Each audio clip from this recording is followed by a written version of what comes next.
네, 안녕하세요 여러분. 오늘 주제는 영어로 법을 공부를 하면 얼마나 어려울까 라는 주제로 이야기를 해보도록 하겠습니다. 이 주제를 선정한 이유는 또 제가 법대를 들어오고 나서 정말 많은 분들이 질문을 하셨던 거예요. 한국어로 법을 공부해도 어려운데 영어로 법을 공부하는 건 어떤 느낌이냐, 그리고 얼마나 어렵냐라고 이렇게 질문을 하시더라고요. 오늘 거기에 대해서 한번 이야기를 해볼까 합니다. 오늘 영상에 앞서서도 우선 좋아요와 구독 부탁드립니다. 결론부터 말씀을 드리면 멘붕이 쉴 새 없이 오고요. 정말 어려워요. 그러니까 우리가 한국어로 법을 공부를 해도 쉽지 않은 것처럼 영어권 사람들이 영어로 법을 공부를 해도 쉽지가 않습니다. 그 단적인 예로 제가 1학년 때 이제 코바이러스 시대였기 때문에 그렇게 학생들이 많이 입학을 하진 않았었어요. 그 전보다. 근데 어쨌든 그때 입학했던 동기들, 학생들 중에 제가 지금 3학년이니까 현재까지 남아있는 학생들이 손가락 안에 꼽습니다. 그 정도로 많은 학생들이 자퇴를 했고, 아니면 이제 과락을 하는 바람에 다른 과로 이제 전과를 한 학생들도 많아요.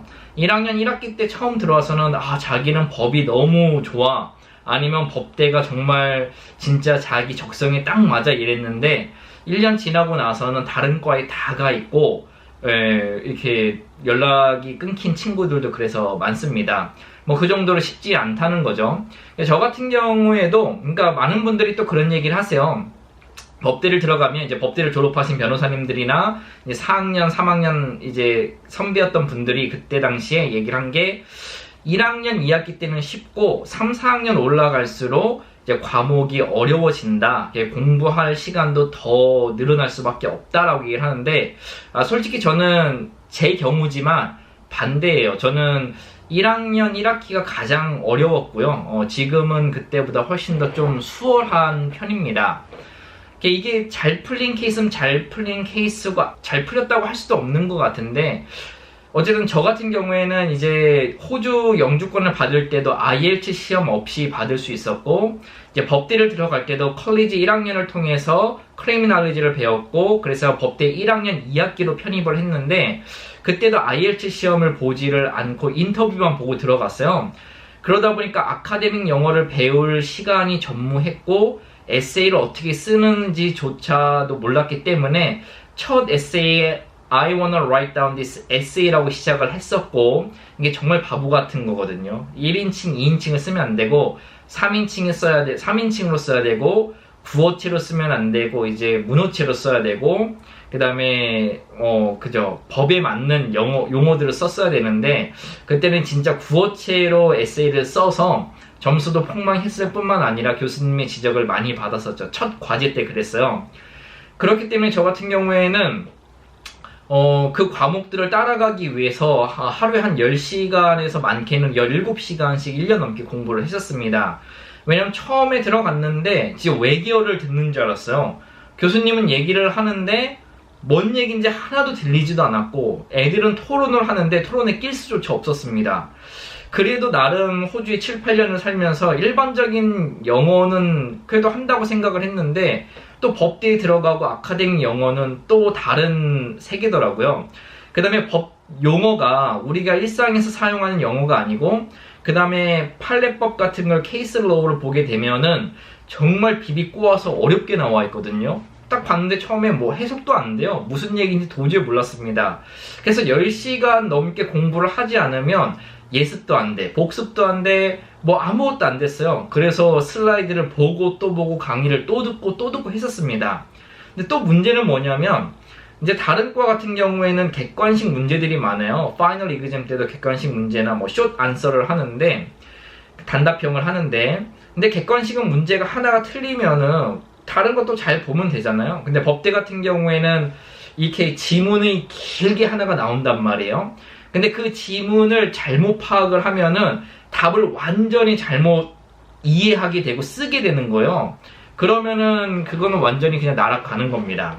그래서 법대에서는 HD라고 해서 이제 High Distinction, 그 다음에 Distinction인데, 한국으로 따지면 A 플러스 A인데, A 플러스 A 나오다가 갑자기 페일 하는 사람도 있고 D 나오는 사람도 있고, 그래서 법대는 절대 끝날 때까지 끝난 게 아니에요. 예, 모든 한 과목 한 과목이 정말 피를 말리고 살이 떨리는 그런 과목들입니다. 그리고 저는 이렇게 표현을 하는데, 요 보시게 되면 이게 형법 책이거든요. 1000페이지가 넘어요. 이거 읽어야지 문제를 풀 수 있기 때문에 공부를 해야 됩니다. 네, 근데 법대는 이런 책뿐만이 아니라 아까도 얘기했지만 이제 케이스로 판례법을 공부를 해야 돼요. 근데 그 판례법이 지금이야 요령이 생겼지만 1학년 1학기 때는 뭣도 모르고 그거 다 읽다가 진짜 죽을 뻔했어요. 아마 그 판례법 모든 케이스를 합치면 이거보다 더 두꺼울걸요, 책이. 그러니까 저는 그렇게 생각을 하는데, 법대는 한 과목이 두 과목을 공부하는 느낌이다. 그러니까 네 과목을 들으면 8과목을 공부하는 느낌이에요. 그러니까 막 1학년 1학기 때는 하면서도 현타가 오는 거죠.